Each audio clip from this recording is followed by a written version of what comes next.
Alright guys, so today I'm going to show you how to replace a Marlin 36 extractor. So this one's going to be for a model 1936, but process will be very similar for the other models. So one thing important to note with 36s, 36As, 1936s, 336s is there's going to be two different styles of extractors. One that kind of has that little round knob on it, and then one that actually takes a pin to go through. This one is for the pre-1951 style. So I noticed mine was not ejecting properly and made a real pain to take shells out. Took it out, sure enough, the ejector was kind of wore off or broke off. It looked like it was wore off, so probably was that way for a while. I filed it down to make it work for the rest of the season, but it still wasn't having as positive ejection as it should. So got this one to replace it, and I'm going to show you guys how to do that. Alright, first we're going to take out the buttstock. So I have this secured in a vise. It's the Real Avid vise using the foam jaws. It's not in there real tight, but I don't need it to be. One thing you need to be aware of, just be careful you aren't squeezing, if the wood's proud or anything like that, you're not squeezing on any piece of the wood on the forearm or the buttstock. But anyways, this is use correct fitting screwdriver so you don't mar up the finish. These are I like having that magnet tip set from Brown Hills. Alright, so now I'm going to take out the main spring, or your hammer spring there. Kind of a rule of thumb whenever you're disassembling something like this is you always want to take spring pressure off first. And most of the time guns are designed to be taken apart that way. I have this in that Real Avid vise, and this is where that vise comes in handy. So I can move it around. I have it by the barrel right now. I can move it around so that if anything does come apart, it's just going to fall over my bench. But I'm removing the spring. Okay. So now I'm going to take out the hammer screw, which is this one in the back here. Keep in mind when I'm doing this, I'm not trying to do a full disassembly of the gun. Primarily because if it's not needed, then I really don't want to go through any extra steps that I don't have to. Okay, now I want to take this lever screw out. This lever screw on Marlins can actually cause you some issues once it gets worn out. And it'll cause you issue primarily with play, and it'll get your lever stuck as you're going. Okay, so I got the extractor out. You can see, here, let me get a better view here. So you can see this is the extractor that I pulled out, the one that I actually filed down and made that ledge.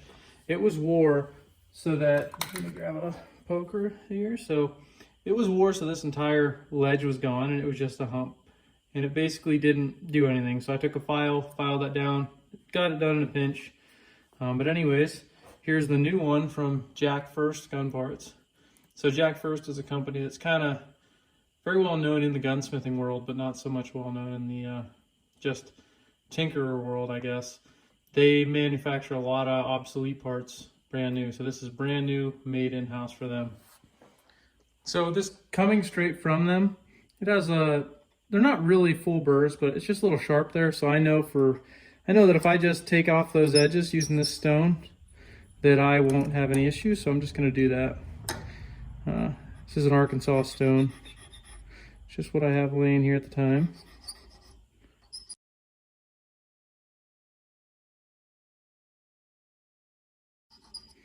I mean, that stone doesn't really do enough for you to actually notice it by visual, unless you really were doing it for a while. But there, I broke the edges on it, and now I'm going to finish it. I'm going to put some instant blue on this for now, because I'm not heating up my bluing tanks. The one thing with this is made out of tool steel, so it doesn't require any further heat treatment or anything like that, but now would be the time you'd want to do that. Also, make sure it fits before you start putting a finish on it. I put it in there, it fits great. So now I'm going to use the instant blue. This 4440 is the best for this kind of quick work. Degrease it pretty good beforehand.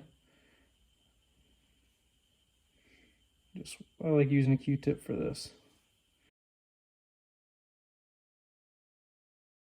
So one thing to note with instant blues is, yeah, they make things look okay, but they're not they kind of negate the whole purpose of bluing, which is rust protection.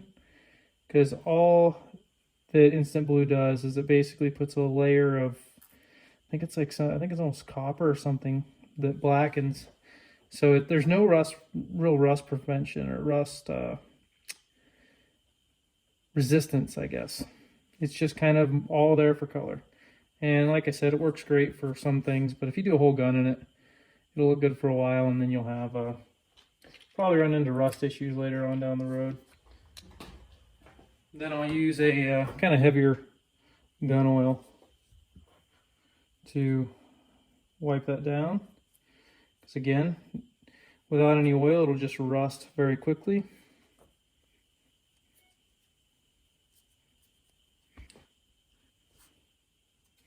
So that looks a lot better than it would have just plain.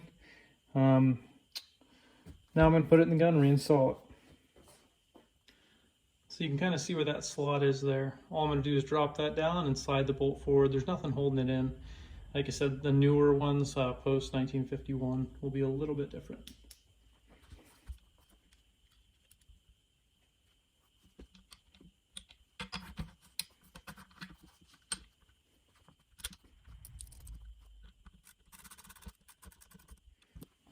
All right, for putting this lever in, I found it's kind of easiest to have the bolt all the way forward, kind of slide that up, and once you get that lined up right there, I'm not going to tighten this all the way yet because I just want to make sure I got it where I need it.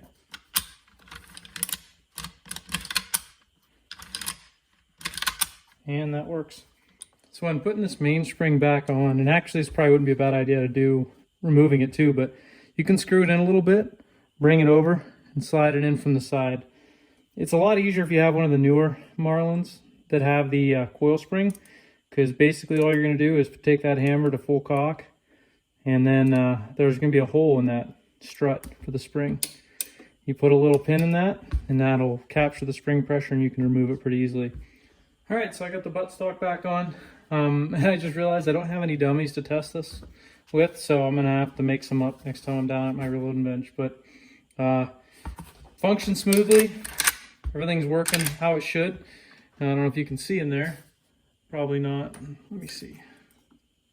You can see that extractor, kind of as you're bringing back this bolt, right about there, that extractor starts to peek out. That's where that lip on the extractor is. And then it pushes it out, throws the shell clear of the ejection port. But anyways, that's how you fix an extractor ejector on there. One more thing to note, 32 specials. If I had 30-30 dummies, they would work for just doing function check for the most part. I wouldn't take the feeding part of it too seriously, but there wasn't any problem with the feeding.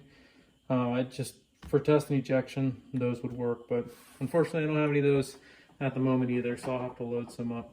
But thanks for watching. If you guys have any questions, please let me know in the comments. Thanks.